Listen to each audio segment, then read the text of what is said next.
Assalamualaikum warahmatullahi wabarakatuh. Alhamdulillahirrabbilalamin. Assalatu wassalamu ala rasulillah wa ala alihi wa sahbihi wa wala. Ikhwan bidin rahimani wa rahimakumullah. Barakallahu fikum. Anak-anakku sekalian rahimani wa rahimakumullah. Alhamdulillah pada kesempatan kali ini kita bisa bertemu kembali. Insyaallah kita akan melanjutkan pelajaran kita di pelajaran tafsir. Dan barakallahu fikum pada kesempatan kali ini kita akan masuk di pelajaran yang ke 10 ya, di pembahasan tafsir surah Al-Qasas ayat yang ke-47 sampai dengan ayat yang ke-51. Nah, barakallahu fikum. Di ayat ini merupakan berisi tentang bandelnya ya sifat orang-orang kafir ya terhadap ayat-ayat ya yang telah Allah tunjukkan kepada mereka. Jadi bukti-bukti mukjizat yang Allah turunkan kepada Nabi Muhammad SAW tidaklah memberi keimanan kepada orang-orang kafir tersebut ya. Nah, barakallahu fikum. Kita akan baca dulu ayatnya dari ayat yang ke-47. Nah, pada pelajaran yang ke-10 ini. A'udzu billahi minasyaitonir rajim. ولولا أن تصيبهم مصيبة بما قدمت أيديهم فيقولوا ربنا لولا أرسلت إلينا رسولا فنتبع آياتك ونكون من المؤمنين. Allah Ta'ala berfirman di dalam ayat ini bahwasanya dan agar mereka tidak mengatakan, yakni orang-orang kafir Mekah ya, ketika azab menimpa mereka, yakni hukuman dan azab disebabkan oleh pekerjaan mereka sendiri ya, yakni dengan sebab apa yang mereka lakukan berupa kekufuran dan maksiat ya. Mereka berkata, ya Tuhan kami, mengapa engkau tidak mengutus seorang rasul kepada kami ya, kenapa tidak diutus kepada kami seorang rasul ya, lalu kami mengikuti ayat-ayat engkau, yakni kami akan mengikuti ayat-ayat yang diturunkan dalam kitabmu, yakni Al-Quran ini. Dan jadilah kami termasuk orang-orang yang mukmin, yakni kami akan beriman kepada kerasulan nabimu, yakni Nabi Muhammad SAW. Dan jawaban dari kata kenapa tidak ditampakkan, yang isinya pasti kami segerakan untuk mereka azab dan tidak kami mengutusmu kepada mereka sebagai rasul. Jadi ini hanya sebagai bantahan bahwasanya kerasulan Nabi Muhammad SAW itu tidak membuat mereka beriman ya terhadap apa yang diturunkan Al-Quran kepada Nabi Muhammad SAW. Nah, kemudian ayat yang ke-48 Allah Ta'ala berfirman, فَلَمَّا جَاءَهُمُ الْحَقُّ مِنْ عِنْدِنَا قَالُوا لَوْلَا أُوتِيَ مِثْلَ مَا أُوتِيَ مُوسَى أَوَلَمْ يَكُونُوا بِمَا أُوتِيَ مُوسَى مِنْ قَبْلُ قَالُوا سِحْرَانِ تَظَاهَرَا فَقَالُوا إِنَّا بِكُلِّ كَافِرُونَ. Maka tak kala datang kepada mereka kebenaran di sisi kami, mereka berkata, mengapa tidak diberikan kepadanya, yakni Muhammad SAW, seperti yang telah diberikan kepada Musa dahulu. Dan bukankah mereka itu telah ingkar juga kepada apa yang diberikan kepada Musa dahulu. Nah, mereka dahulu telah berkata, Musa dan Harun adalah dua ahli sihir yang membantu. Dan mereka juga berkata, sesungguhnya kami tidak mempercayai masing-masing mereka itu. Nah, jadi apapun ya dari bukti-bukti yang sudah diturunkan kepada mereka orang-orang musyrikin Quraisy ya, dengan diutusnya Nabi Muhammad SAW ternyata ya diberlakukan sama ya, ternyata mereka juga menolaknya sebagaimana mereka telah menolak ya untuk beriman kepada Nabi Musa dan Harun.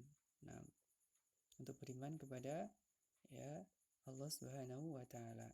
Nah, barakallahu fikum. Dan ayat selanjutnya, ayat yang ke-49, Allah Ta'ala berfirman, Qul fa'tu bi kitabim min indillahi wa ahda minhuma attabi'hu in kuntum shadiqin. Katakanlah, datangkanlah olehmu sebuah kitab dari si Allah, ya, yang kitab itu lebih padat, lebih, ya, dapat memberi petunjuk kepada keduanya, yakni Taurat dan Al-Quran. Saya aku akan mengikutinya jika kamu sungguh orang-orang yang benar. Nah, ini tantangan ya orang-orang musyrikin, ya, supaya didatangkan kitab yang baru. Nah, tetapi ini hanya sebagai tantangan belaka, ya. Maka di sini Allah mengatakan, ya, fa illam yastajibu laka fa'lam annama yattabi'una ahwa'ahum wa man adallu mimman ittaba'a hawahu bighairi hudan minallah innallaha la yahdil qaumadz zalimin. Maka jika mereka tidak menjawab tantanganmu, ketahuilah bahwa sesungguhnya mereka hanyalah mengikuti hawa nafsu mereka belaka. Dan siapakah yang lebih sesat daripada orang yang mengikuti hawa nafsunya dengan tidak dan tidak mendapat petunjuk dari Allah sedikit pun. Sesungguhnya Allah tidak memberi petunjuk pada orang-orang yang zalim. Nah, ini adalah bentuk dari mereka sebenarnya, ya, telah mengikuti hawa nafsu mereka.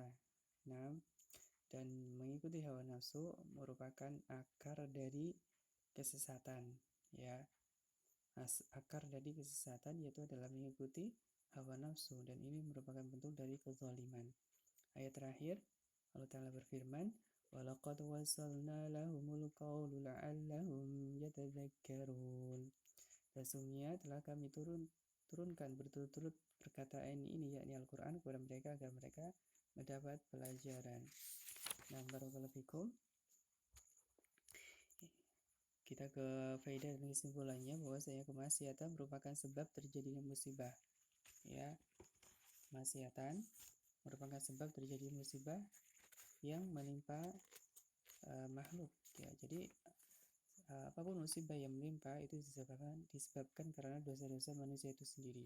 Nah, kemudian pengutusan Rasul SAW merupakan hujah bagi makhluk, ya, agar mereka tidak lagi berdalih, oh kami belum diturunkan Rasul. Ya, tidak, semua umat telah Allah utus, ya, utusan kepada mereka. Nah, kemudian Al-Quran, kitabullah, adalah kebenaran, al-haq, ya. Nah, datang dari Allah Subhanahu wa Ta'ala. Kemudian mengikuti kebenaran, yakni Al-Quran, adalah jalan orang-orang yang beriman. Nah, siapapun yang menyelisih syariat Allah adalah pengikut hawa nafsu. Jadi kalau dia tidak mengikuti syariat Allah, dia pasti mengikuti hawa nafsunya. Nah, kemudian Al-Quran adalah kitab yang paling mulia, yang mencakup semua perkara, ya, yang mengajak kepada kebaikan. Semua sudah diterangkan, dan juga telah diterangkan, ya, tentang semua jalan-jalan kejelekan. Ya, semua telah dijelaskan, yang berisi berupa janji, ancaman, kisah-kisah. Ya, di dalam Al-Quran itu berisi janji, ancaman, al-qasas, kisah-kisah, al-khabar, berita-berita, nasihat, dan juga pelajaran atau ibroh. Maka tidak ada uzur bagi orang-orang yang meninggalkan, ya, dan meremehkan Al-Quran, karena sudah jelas Al-Quran sudah diturunkan, sudah disampaikan dalam bahasa Arab dengan bahasa yang jelas. Tapi kalau mereka tidak juga mau beriman, maka, ya, tidak ada uzur bagi mereka. Nah, barakallahu fikum. Yang terakhir adalah tentang perilaku keseharian, untuk selalu kita mengikuti apa yang datang dari Al-Quran, ya, dan untuk tidak mengikuti hawa nafsu.